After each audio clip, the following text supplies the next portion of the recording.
ہے۔ فرمایا ایسا بندہ یہودی مرے یا نصرانی مرے ہم اس کے کوئی ذمہ دار نہیں، جس کے پاس استطاعت بھی ہو اور وہ اللہ تعالیٰ کے گھر کا طواف نہیں کرتا اور حج کی سعادت حاصل نہیں کرتا۔ اسی طریقے سے زکوٰۃ ہر بندے پہ فرض نہیں ہے، مالدار آدمی وہ بھی صاحب نصاب ہو، شرائط پوری ہو، اگر ایسا بندہ زکوٰۃ نہیں دیتا ہے تو فرمایا یہی مال قیامت کے دن اس کو گرم کر کے اس کی پیشانی کو، اس کی پشت کو داغا جائے گا اور گنجے سانپوں کی صورت میں اس کے سامنے آئے گا کہ یہ وہ میں مال ہوں جو تو جمع کر کے رکھتا تھا۔ انسان کی زندگی کا کوئی اعتبار نہیں ہوتا ہے۔ علماء فرماتے ہیں کہ بندہ بازار جاتا ہے اور وہ کپڑے کی دکان پہ جاتا ہے اور ان کو بولتا ہے مجھے اچھے کپڑے چاہیے، میں نے فلاں فنکشن میں جانا ہے، فلاں میرا پروگرام ہے، فلاں جگہ پہ جانا ہے، تو تقدیر اس کے اوپر ہنس رہی ہوتی ہے کہ یہ لے یہ کپڑوں کی کتنی چھانٹی کروا رہا ہے اور کپڑوں کے کتنے پلان کر رہا ہے اور کسی دکان پہ اس کا کفن آ چکا ہے۔ بندہ بھٹے پہ جاتا ہے، اینٹیں خریدتا ہے اور بتاتا ہے کہ ہم اس طرح کی زمین خریدی ہے، اتنی بڑی کوٹھی بنا رہے ہیں، اس طرح رہیں گے، وہاں پہ ہم نے اے سی لگوانا ہے، فلاں فلاں کام کرنا ہے، تو تقدیر کچھ اور کہہ رہی ہوتی ہے۔ یہ دیکھیں اتنا لمبا سوچ رہا ہے کئی سالوں تک کہ یہاں رہیں گے، اس طرح رہیں گے، یہاں ہماری گاڑی کھڑی ہوگی اور اس کی کور کی اینٹیں اور سارے معاملات اس دکان پہ اس بھٹے پہ پہنچ چکے ہیں۔ تو بندہ کچھ اور کرتا ہے اور ہوتا کچھ اور ہے۔ وہ ایک ہمارے بڑے بزرگ ہیں، وہ فرماتے ہیں کہ کمانا ہم نے ہے، مکان ہم نے بنانے ہیں، رہے گا کوئی اور، خوشیاں کوئی اور کرے گا، زندگی کوئی اور بسر کرے گا، لیکن حساب کتاب پھر ہم نے دینا ہے کہ ہم نے کہاں سے کمایا، کیسے کیسے لگایا، کس کا ہاتھ سب کیا ہے۔ تو یہ وعید ہے ایسے بندے کے لیے جو حج کی استطاعت رکھتا ہو اور پھر حج نہیں کرتا، تو فرمایا وہ یہودی مرے یا نصرانی مرے ہم اس کے کوئی ذمہ دار نہیں۔ مطلب یہ ہے کہ بندے کے پاس اگر یہ سارے معاملات پورے ہوں تو بندے کو کوشش کرنی چاہیے کہ بندہ اللہ تعالیٰ کے گھر کی طرف جائے اور حج کی سعادت حاصل کرے۔ اس میں بھی ایک اور بات ضروری یاد رکھنی کہ حج وہ والا قبول ہوتا ہے جو مال حلال سے کیا جاتا ہے، رزق حلال سے جو حج کیا جاتا ہے وہ اللہ کی بارگاہ میں قبول ہے۔ یہ 2 دن کی بات ہے، بلکہ 2 دن کل کی بات ہے۔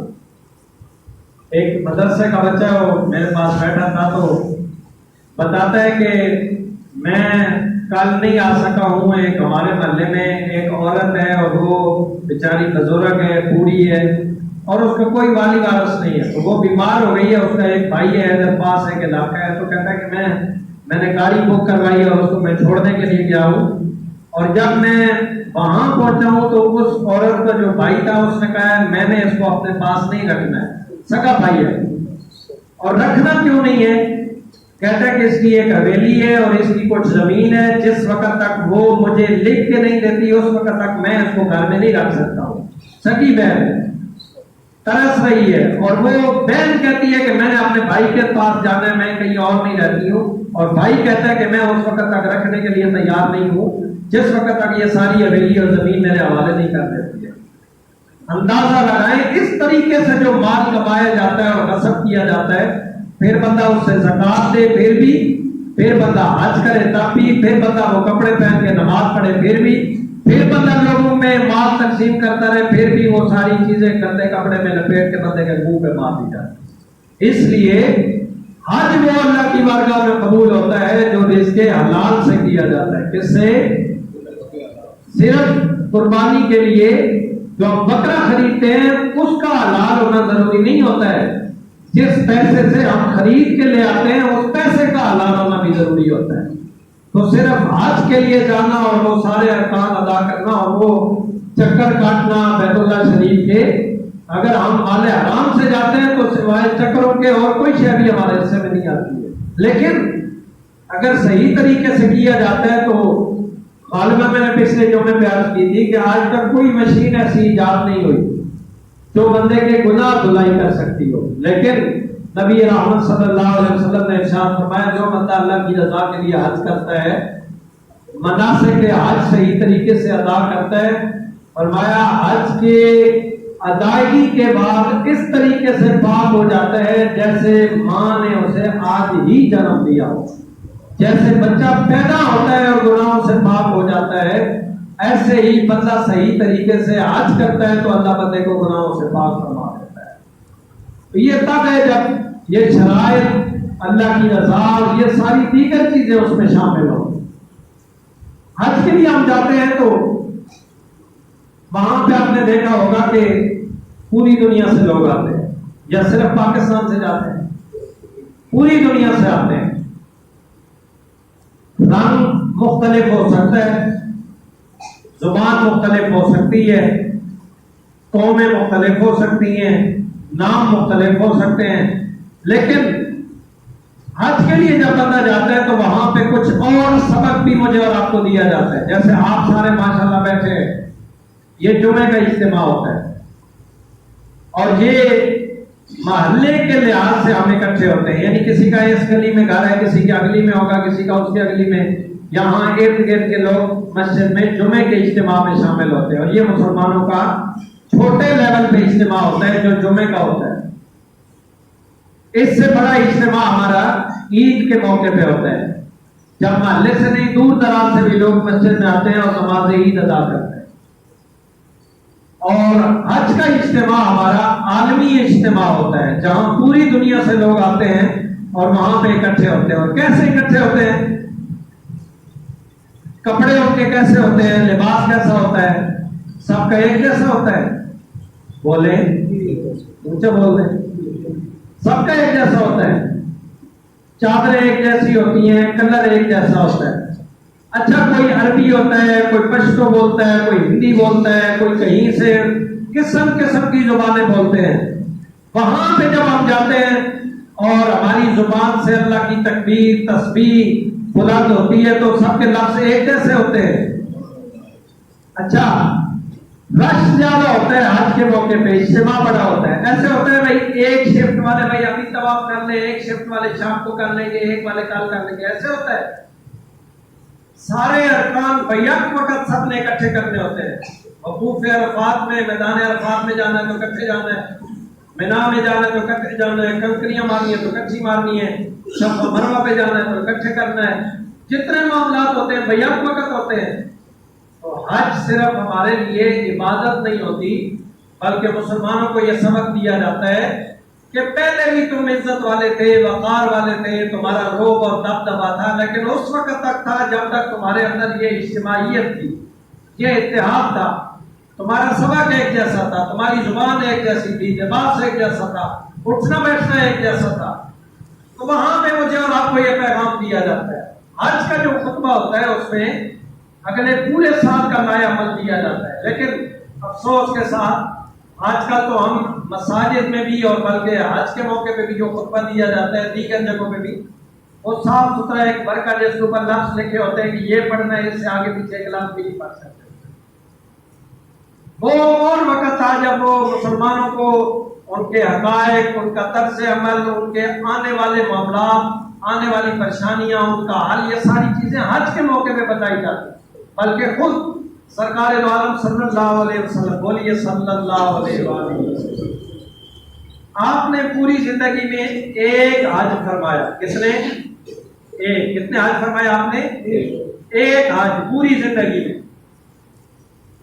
اور جو آپ نے آخری خطبہ ارشاد فرمایا، آپ نے بنیادی کتابوں میں اردو کی ہیں، چھوٹے قاعدے ہیں، انگلش کی کتابیں ہیں، تو ان میں بنیادی جو اسباق ہوتے ہیں جن میں حج کا بھی چیپٹر ہوتا ہے، اس میں ایک لائن کم از کم میں نے اتنے عرصے میں ضرور دیکھی ہے کہ وہ ساری کتابوں میں موجود ہوتی ہے، اور وہ یہ ہوتی ہے کہ نبی رحمت صلی اللہ علیہ وسلم نے جہاں حج کا خطبہ ارشاد فرمایا، اس میں ایک پیغام یہ بھی تھا کہ کسی گورے کو کالے پر، کالے کو گورے پر، عربی کو اجمی پر، اجمی کو عربی پر کوئی فوقیت حاصل، کیا بولیں، کوئی فوقیت حاصل نہیں ہے۔